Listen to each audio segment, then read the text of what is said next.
meeting for well, it was Wednesday, but now it is Thursday. What was the emergency? It was a water main broke and we had no water. Toilets was the main Gotcha, problem. okay, so the toilets were working, so, all right. Vice Chair Merritt, can we get the time of the start of the meeting? 1:05. 1:05, thank you. All right. Roll call? Commissioner Arya? Present. Commissioner Gibbs, absent. Commissioner Frost? Here. Vice Chair Brian Merritt? Here. Chair Spiegel, absent. Ex officio member Woodward, absent. You have a quorum. He's on his way, just so you know. Is he? Yeah. Yes. Okay, thank you. You have a Okay. quorum. Okay. We have a pledge of allegiance. You want to lead us, Mark? Sure. Since you're the 2 for hero 2. of the month, or Okay, hand over your heart, ready, begin. I pledge allegiance to the flag of the United States of America and to the republic for which it stands, one nation, under God, indivisible, with liberty and justice for all. Thank you.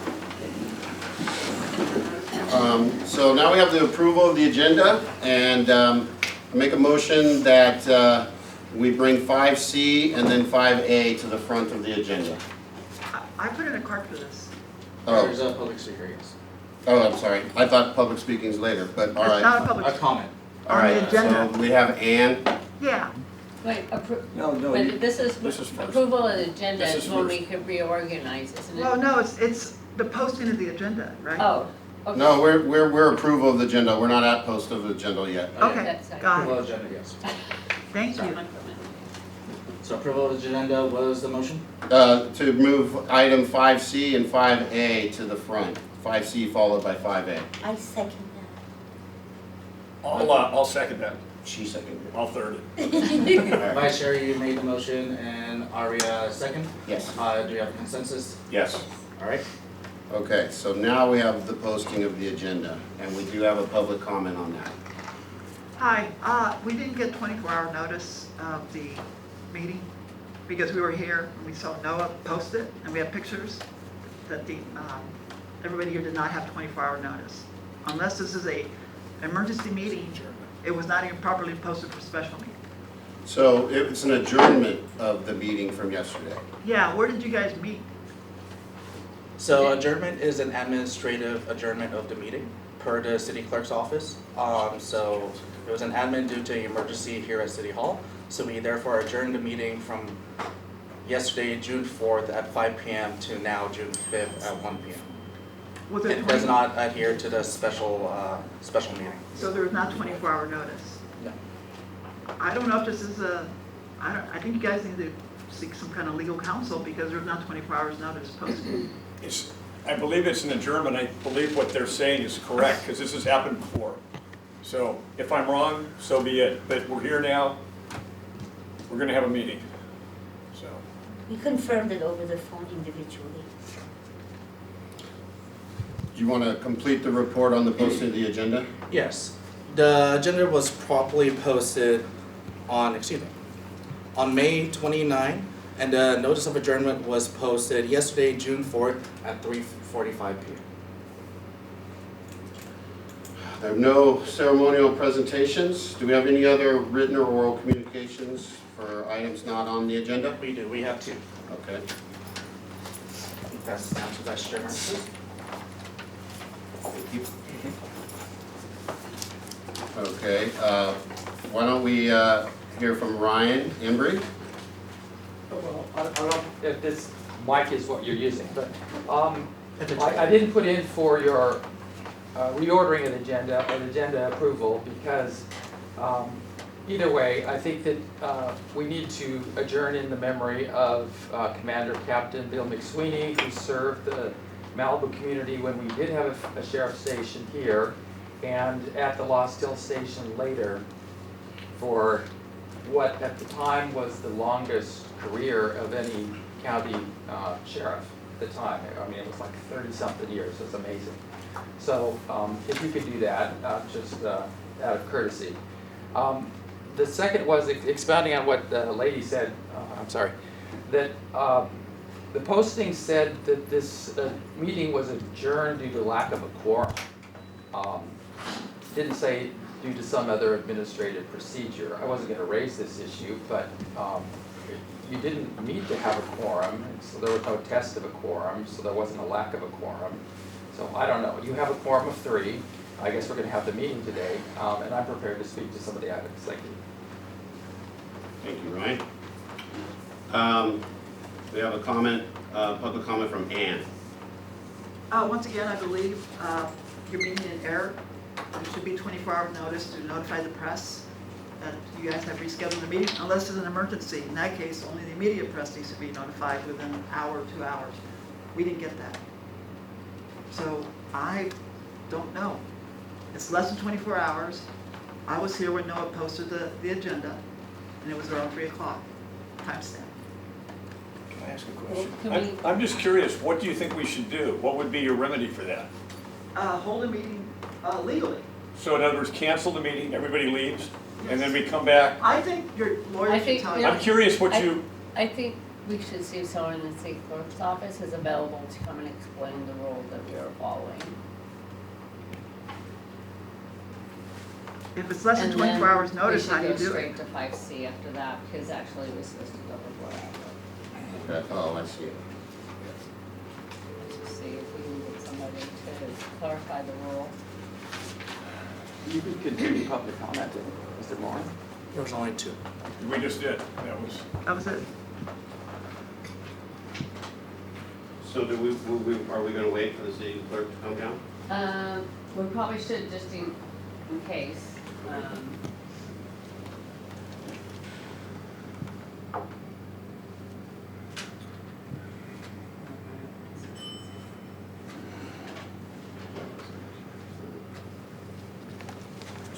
This is gonna run. You're gonna lose a quorum if you do that.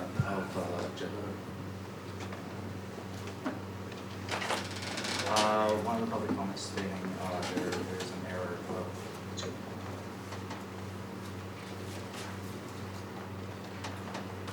There's a public comment stating that there's an error in the posting, that there was no 24 hours notice, and we are seeking city clerk advice during the meeting.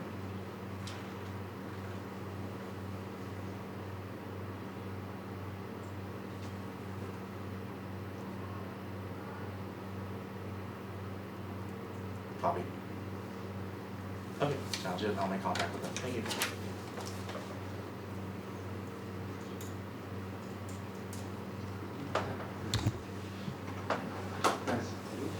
Don't have a presentation.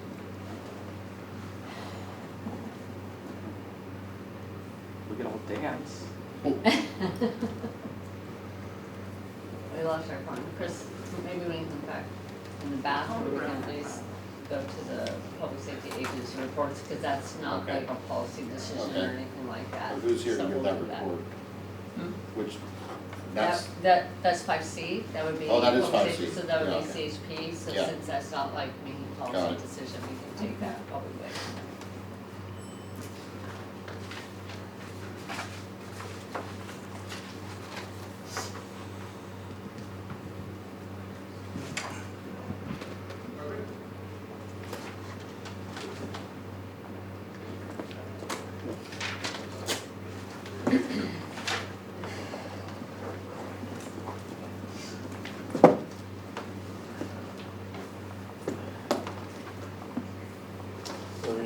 I'll go check the city clerk's office. See if they have No, I don't.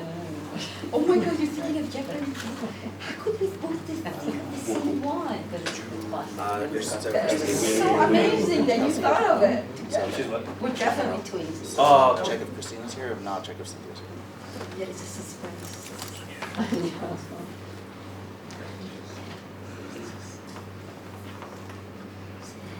You have a copy of the posting? The posting, or is that just the first? Stating it? The copy of the posting with today's date, is that just the last page of the agenda? So No, it's posted online as well as on the main doors. And it said due to lack of a quorum? I believe it did, and it was cleared by city clerk before I posted it. Well, Chris, here, why don't we go ahead and take the Okay. CHP all right, presentation we're while gonna, we we're wait for the gonna decision? move on to a presentation. What? that was gonna be my Yeah. suggestion. Okay. So we'll move on to the presentation, and bring to the forefront the California Highway Patrol and the public safety activity report. Thank you so much for coming. Yes. Yes, thank you. Good afternoon, everybody. I'm Captain Jared Perry. With me today is Lieutenant Jeremy Vieira and Officer Christian Mendoza, and I'm the commander of the CHP West Valley area. So in support of the contract with Malibu Task Force, Officer Mendoza is one of the 3 officers working that contract out here. And we have a couple new tools that were given to us from our commissioner. That's the brand new Dodge Durangos. And we're deploying one out here in support of the Malibu Task Force that Officer Mendoza or Officer Chris Nolan will be the ones driving. And then we also have a new member of the task force, Officer Darren Van Dyke, and he's on a motorcycle. So I'm sure if you've seen him out here, that's he's the new member of the task force. So Wow. he's new, but not new to Highway Patrol. He's about 19. He's your class? Everybody? Yeah, Yeah. So 19 years on. So yeah, he's a wealth of experience. Yeah, we just wanted to come here today and just show you the Durangos. I know Susan, you had reached out to Lieutenant Geller and asking if it's in Malibu, and I can confirm that yes, it is in Malibu. And so we're just using that to help you guys out, help lower our crash picture. I know that Lieutenant Geller sent you the stats, but I can go over our current stats with you all. So year to date, January 1st until May 31st, the CHP task force, we've written 1,136 tickets, and 631 of those tickets were for speed. 154 were for following too close, and then 49 were for seatbelt, and then there's additional mechanical violations in there as well. But as we've seen, this task force in conjunction with LASD Ross Hills, I think is making a significant impact out here in PCH and the safety of not only the residents, but also those traveling through your area to get to LA or LA to Ventura County. So I'm very happy to report those numbers. I'm happy to be a partner with you guys, a continued partner. And then I have my expert here to talk about the Dodge Durango and what it's capable of. So yeah, statewide, CHP receives about 1,000 calls a day for reckless drivers. That's 911, that's citizens reports of reckless drivers statewide, 1,000 calls a day. So CHP looked at, what can we do to help mitigate reckless drivers? And, the problem with a black and white marked patrol vehicle is drivers will temporarily modify their driving behavior when they see that patrol vehicle, and there's not any action that we can take. The point of these specially marked patrol vehicles, CHP's been using specially marked patrol vehicles for 40 years now. This latest generation, the Dodge Durangos, the goal with them is to catch reckless drivers, unsafe driving, where they're less recognizable to the public as a traditional marked patrol vehicle, that we're able to observe this reckless driving and take appropriate enforcement action. Statewide, we got this CHP rolled out 100 of these specially marked Dodge Durangos. Here, as Captain Perry said, here in West Valley, we received 2 of them. One of them is going to be patrolling the Malibu area as part of the Malibu Task Force. The Dodge Durangos, they have reduced antennas on them. They are factory Dodge colors. There's several different colors statewide, but they're factory Dodge colors. They have subdued decals on the doors. The doors are fully marked Highway Patrol with the CHP logo as required by Title 13. And the patrol cars, the goal is to have them out in areas where reckless driving is a problem, and for them to be out for proactive patrol. These aren't cars that you'll see normally taking a beat and responding to traffic collisions. These are out there to proactively curb reckless driving and unsafe driving behaviors. Questions? I just have a quick question, non-safety related, but who is the fallen hero for which you're wearing your... Yes, this is a Baldwin Park Police Department officer was shot and killed in line of duty on Sunday. Oh, yeah, and do you have his name? I don't know, I can look. It's all over the news. Yeah, I saw it, I just don't have it Pull it right memorized. up. Yeah. Question? I knew you'd have a question. What's that? I knew you'd have one. Well, I think you answered most of them already. I mean, I'm just happy to have you guys here. I think probably the main question for me would be what's the deployment like? How long is that car? Is it out here 8 hours a day, 10 hours a day, or? Yeah, it's hard to say. Also, we have our 3 officers spread across the 7 days a week. So either Officer Mendoza or Officer Nolan will be taking turns driving it, whichever day they're working. So I don't want to commit to a set number of days because it depends on their days off, vacations, and trains. But I primarily book-geared one car for Malibu. So we had 3 cars, so now we have 2 plus this one is 3, obviously. It's not 3 plus another one. Correct, yes. Okay, Yeah. all right, that was my, Yeah, and one of the officers, he said, is a motor officer now, so he'll be on a bike full-time, So- Malibu Task Force, which is another great tool. one regular car, so to speak, one of these and one motor. Yes, so I believe you primarily drive the all-white cars. So you'll see the all-white car. The polar bear. Yep. Okay, I think it's great. Is there anything you can share with us since you've been out here in this car you were telling me a story about a guy going 125. Yeah, well, Officer Mendoza's got plenty of story right here locally, so if you want to share one, please. Give us a good one. So, since PCH has opened up, I've definitely seen speed pick up quite a bit. I tend to work mostly on the west end, because I feel like that's where the higher speed is. And just within the last 2 weeks, I've gotten 2 motorcycles, both over 100. One specifically in the Durango. I was just driving and then he just blew right past me. Didn't see me. So I definitely think it's going to be a great tool, especially on the weekends. I tend to see a lot of those exotic cars driving around. They'll go up to Neptune's Neck, come back down, racing each other. So I definitely feel like it's gonna help us try to stop those guys. They come out of Mulholland about 7 in the morning. Yeah. Or Encinal, one of the two. Was the motorcycle the one that crashed into the Navy base up in Port Hueneme, went through the fence up there? That was the that was a different one. Yeah, that was before. That was about 2-3 weeks before Yeah. that. Yeah, that was a different one. I picked that one up near Zuma. Passed me about 85 miles an hour, and then yeah, it turned into a pursuit all the way to Ventura County. The bus through the gate. Oh.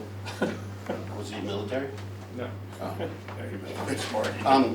So I have a question. Is there a geographical boundary within the city of Malibu that you guys either don't go to or like is there a boundary to what you guys patrol? So the contract with the city is to provide traffic enforcement on PCH in the city limits of Malibu. Okay. So unfortunately or fortunately, Officer Mendoza is not blind from West Valley to here. So what about the state highways like Decker and those places? Those are also where occasionally we would find you? well, I'll have my regular deployment up there. Okay. But as far as Officer Mendoza on the task force, he'll be out either Canaan coming out or probably Malibu Canyon coming out, Okay. enforcing on the way over, and then PCH in the city limits. So that's Gotcha. what the contract. Okay, okay, great. And the state stretch at Leo, that would be yours also? Correct. Leo Carrillo, yeah. Yeah, so our jurisdictional boundary is Leo Carrillo to city limits, and then city limits to Sunset Mesa, so citywide. Right. Well, thank you. Yeah. Thank you so much. Absolutely. It was a pleasure being here. Glad you guys got to see the Thank you car. for sharing the cars. Yeah, Susan will have to get a hold of us if you have any other questions, so. Right. Nice to see you all. Thanks for having us. Thank you so much. Pardon the silence, to be a little bit late, but maybe Mark, do you have Sure. Okay, so, we obviously geared up to patrol, starting with our summer enforcement, in support of each team. It's actually been off to a kind of a interesting start. We had a couple of incidents over Memorial Day weekend. One was actually a fight that occurred that was actually observed by one of our patrol units. And it was kind of a large crowd. It was probably like, 15 to 20 people that were on the beach at Westward. They were all family, an extended family. They got into some, kind of dust up that led to fisticuffs. One guy ended up going to the hospital, and then 4 were subsequently arrested by the deputies when they got there, one of which had an ankle monitor, which was kind of interesting. But we had to shut down Westward for a while till everybody got separated and they figured out what was going on. So we had that incident, and then obviously everybody was aware of the graffiti that occurred at the lifeguard station on Westward. Our observations were that I think a contributing factor to those is that the gates were being left open. And we actually do quite a bit of patrol in there. Those gates have summer, winter hours. We're in the summer hours, which means that they're supposed to be closing at 8:30. And so when we would go in there, we would see quite a number of people still inside that lot. So we make an effort, since it is technically closed, to shoo people out of there. We put out a couple of bonfires, things like that, or told people to put them out. But I think that actually contributed to some of the issues going on. I'm told that since that I think Beaches and Harbors has figured out a solution, and they are in fact closing the gates at night. I think, yeah, I was gonna say that the gates are open, had been open since the fire times. Right. And then lately, though, I have seen it close. I don't know what time they close it at. I've seen it close at like 9. Yeah, So, yeah. But the alligator teeth are not working either, so they just drive through the exit. Yeah, okay. So that was, and I've told Beaches and Harbors about this, but they're not very responsive. Yeah, and it's, I think the fact is the weather's been good. We've seen quite a few people on. We're concentrating a lot of our efforts up on the west end right now with El Matador. It's been busier. Obviously Broad Beach, Zuma Beach, westward, the Point, it's starting to pick up. So we're really, trying to maximize enforcement up there. Do you get a key to that gate? We do have a key to that Okay, gate. so you can go in there if the gate's closed? Yeah, and pretty much if we see it open at 8:30, we'll shut it. Okay. Not necessarily know that we're supposed to, but there are posted hours, and it's Right. posted on the Beaches and Harbors website. Yeah, I just wanted to as make well. sure someone's going down there, because I don't know who does Yeah, go down there. yeah. We used to do pretty consistent enforcement in there, because, it's, if you don't kind of, patrol in there after hours, people will just start congregating. I mean, I was out, one of the Saturday nights, and I went in there, was probably 80 cars in there still. So, yeah, it was, because it was a nice night, and a lot of people were in there. And you can ticket in there? Yeah, we can ticket in there, yeah, for posted signs, because it's, it does close, and you're not supposed to be in that lot. Sunset to sunrise? No, it's not sunset, it's 8:30. So Beaches and Harbors has their winter hours, which start, basically October 1st to March 31st, and that lot closes at 6:30. And then starting April 1st through October 31st, it closes at 8:30, is what those hours are. Mark, question, did they identify the tagging? I've been told that, the tagger was, the tagging was related to some LA street gang. I'm not a tagging expert, so I can't say with 100% certainty that that's what it was, but they said it was like, West Side Temple Street gang, based on the tagging that they had seen. So, but again, I'm not a graffiti expert. Which also has an element of MS-13 in it. They have an affiliation. Yeah, they do. With them, because I did look them up, but anyway, it just kind of speaks to, maybe the element that's happening there, and then the beach team's doing obviously what they can. I can't speak to what their stats have been, over Memorial Day weekend, but, we had a pretty busy weekend. We had all our cars out, obviously, but like I said, we're concentrated more on the west end. The hiking trail at Winding Way East, right, Escondido Falls, that does not appear to be open, so it's kind of a non-issue for us right now. Are you seeing the crowd, any difference in the crowd out here this year? A little bit, it's a little bit, more of, God, I don't want to stereotype, but it's just a little bit more of like an LA crowd coming in there. A lot of people are there at night. Now, like I went down westward late at night, and it was, it was like it was 4 o'clock in the afternoon. There was a lot of cars on westward, so a lot of activity. But we'll see. It's going to be a long summer, so Yeah. we'll see how that goes. And then 4th of July this year, that we're gearing up to that weekend. It falls on a Friday, so it should be interesting. See how that works out. clerk is interim, so we Okay. can have her All right, Okay. address the Okay. concern. all right. Yay, Christina. Okay. Um, Alice, this is and I don't know if you wanna restate your question for her and then she. less than 24-hour notice, does that make it legal? Yes, so there's a big difference between a special meeting and an adjourned regular meeting. Sorry, came running. Hold up, let me pull up the exact code section, but. So a special meeting is a meeting that you call 24 hours to the dot of when the meeting is to be held. So we adjourned your guys' regular meeting due to lack of quorum because we advised the body to not come to the building as there was no water. With that government code section, the recording secretary, Noah in this case, has the ability to adjourn the meeting to a specific date and time.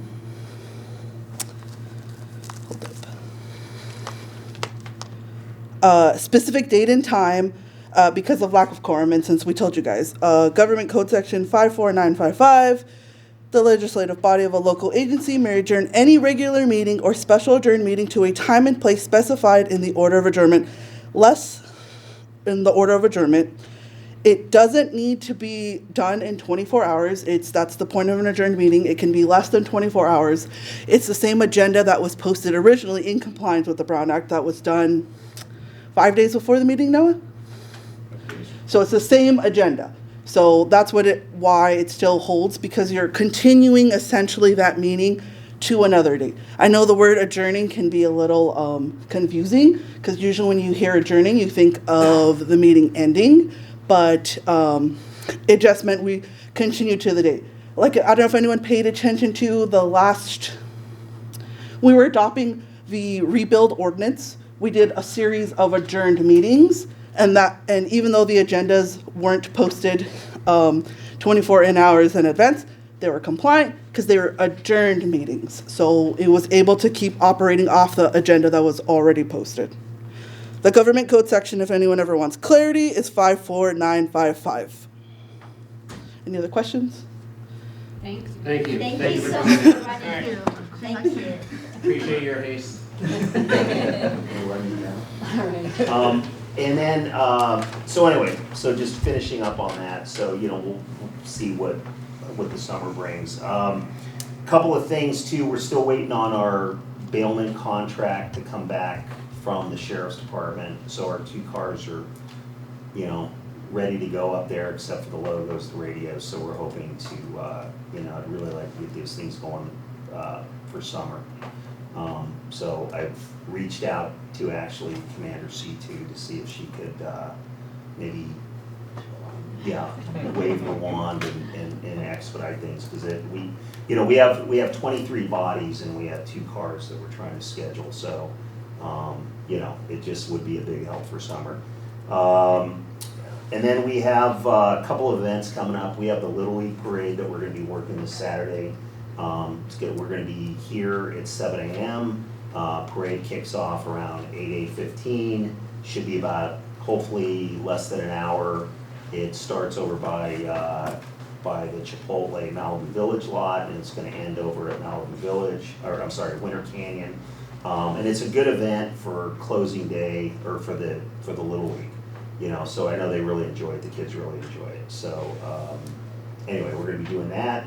And then the only other one we really have coming up is the 4th of July Point Doom Parade that we're going to be working at, and that's a huge community event up there, so that should be a lot of fun. It starts on Blue Water and ends over at the Malibu Elementary School, so. You throwing out the first pitch? Safety? I was a Little League coach for 5 years, Oh, yeah, wow. I know it well, so anyway, it was a lot of fun. And Bill, one of our VOPs, who's a big time baseball star, anyway. Early retirement, yeah, exactly, so anyway, that's. Yeah, of course. Did you have a parade? No, I don't think so. When I played, our parade was from basically the Sea Line or Dukes to Nice. to the Cross Creek, where it Wow. was the Wow. lagoon Yeah. was where the Yeah. fields were. That's excellent. So yeah, they would take us down the highway, fire Yeah. trucks, everything. Yeah. It was fun. It was fun. Our field is where Super Care is now. Yeah, Yes, exactly. Yeah.